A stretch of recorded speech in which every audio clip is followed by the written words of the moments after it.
नाज बलोच साहिबा,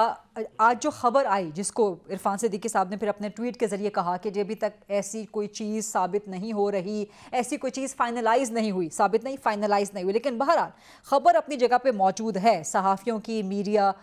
इदारों की, कि जी हुकूमत 9 मई पे कम से कम कमीशन नहीं बना रही। फिर ये जो मेरे पास खबर आई है, एक्सक्लूसिव डिटेल्स मैंने शेयर की, आपने भी वो सुन ली होंगी कि 34 की लिस्ट जो कि टॉक्स कमेटी को नहीं दी पीटीआई ने, सोशल मीडिया पर दी है इस वक्त तक, उसमें से 6 से 7 आइडेंटिफाई हो चुके हैं। उस आइडेंटिफिकेशन को भी कम से कम अली बुखारी साहब तस्लीम नहीं कर रहे।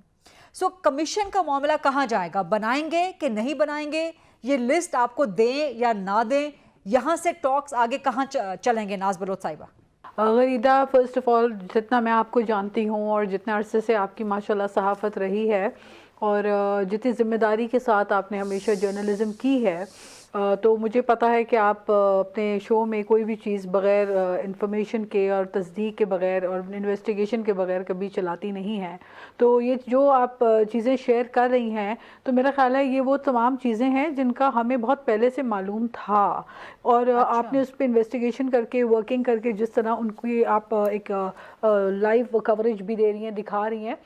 दिस इज़ अ रियलिटी कि एक प्रोपेगेंडा के ऊपर बेस करके, झूठ के ऊपर सियासत रचा के, सोशल मीडिया का गलत इस्तेमाल करके, फेक न्यूज़ को उछाल के बयान करके लोगों को गुमराह करने की जो एक रविश थी, वो बहुत ही एक मनफी सोच की अक्कासी करती है, जो कि अनफॉर्चुनेटली पीटीआई ने over a period of time की है। ये जो रवैया है, ये वही रवैया है जो कभी सिविल डिसोबीडियंस की बात कर देना,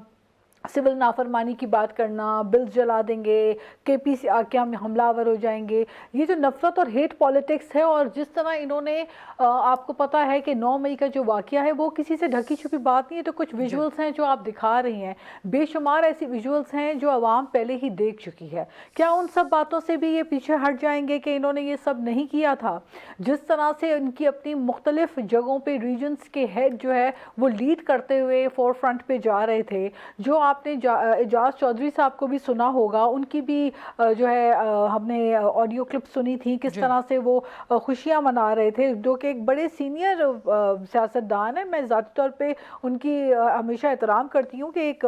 सीनियर जो है वो पीटीआई के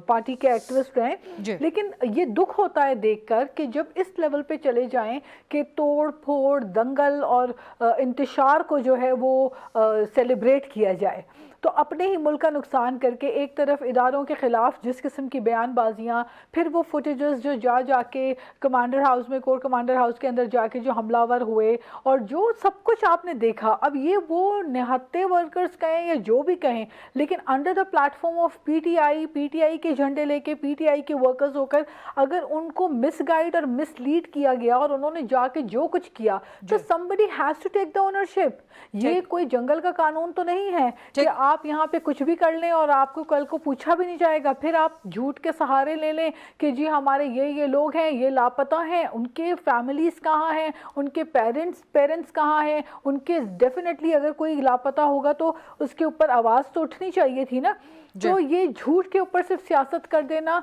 इससे कोई फ़ायदा नहीं होगा। मैं कहती हूँ जितना नुकसान खुद पीटीआई ने अपना पहुँचाया है खुद को, इतना नुकसान उनको कभी ऑपोजिशन ने नहीं पहुँचाया। ठीक, इनके अपने अल्फाजों ने, इनके गलत बयानों ने,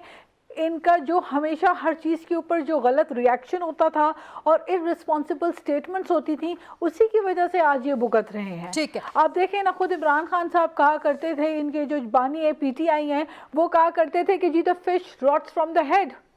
तो आज जब आप देखें फराग होगी और ये 5 कैरेट के हीरो की मसले और ये उन्हें मिलियंस ऑफ पाउंड के जो मामलात हैं, ये सारी चीज़ों पे जब सजाएं हुई, तो इसके आप बताइए कि यहाँ पे अभी क्या वो मानेंगे कि fish rots from the head? आप बोजदार के हवाले, फराग होगी के हवाले ट्रांसफ़र पोस्टिंगें आपने कर दी थी। ये ओवरऑल आप हर चीज़ देख लें, ये एक अटेंशन डाइवर्ट करने के लिए बहुत आसान होता है कि दूसरों के ऊपर जिम्मेदारी और अटेंशन डाइवर्ट करके एक केओटिक सिचुएशन पैदा करना और सोशल मीडिया को मिसयूज करना। आज आप देखें कारोबारी अफराद मुतासर हो रहे हैं, आज सब मुतासर हो रहे हैं कि सोशल मीडिया का जो गलत इस्तेमाल किया गया है, फॉल्स नैरेटिव बिल्डिंग की गई है। इसी गलत इस्तेमाल के हवाले से कुछ डिटेल्स मैं लेके आई हूँ बुखारी साहब के सामने। قوم کے سامنے ایک دفعہ پھر رکھ دیتے ہیں, پی ٹی آئی کے سامنے ایک بار پھر رکھ دیتے ہیں کہ 7 لوگ ہیں, 7 پیپل آؤٹ آف دوز 34 جو کہ پی ٹی آئی نے ایک مسنگ پرسنز کی لسٹ دی تھی. ان کے نام میں ریپیٹ کر دیتی ہوں تاکہ بخاری صاحب بھی سن لیں, آپ لوگ بھی سن لیں. جو 3 لوگ جو کہ اس وقت ریلیز ہو چکے تھے, اریسٹ ہوئے تھے, اسلام آباد پولیس نے تھانہ کوسار میں رکھا تھا لیکن جوینائل ہونے کی وجہ سے ان کو ریلیز کر دیا گیا تھا. ان کے نام ہے عبد الباسط, والد کا نام ہے شعیب, حسان والد کا نام ہے شعیب, ہاشم والد کا نام ہے عارف. ان کی ویڈیوز, ان کی تصاویر آپ سکرین پہ چلتے ہوئے دیکھ رہے ہیں. 3 لوگ ایسے ہیں کہ جو ابھی بھی جیل میں ہیں, جوڈیشل کسٹڈی میں ہیں. ان کے نام تفصیلات سب آپ کے سامنے. اویس مروت, والد کا نام ہے عطا اللہ, ایف آئی آر نمبر ہے ان کی 714/24,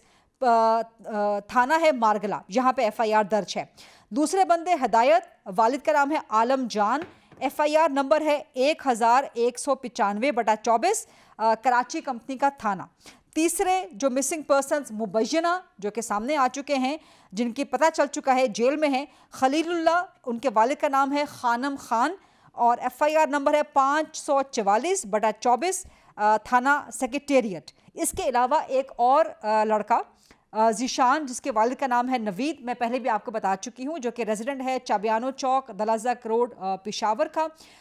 CNIC فارم بھی اس کا ایشو نہیں ہے. یہ اپنے رشتہ داروں کے گھر میں گیا تھا پنڈی حویلیاں 4 دن پہلے پی ٹی آئی کے پروٹیسٹ سے, وہاں اریسٹ ہوا اور بعد میں اس کو ریلیز کر دیا گیا. تو 7 لوگ تو سامنے آ گئے.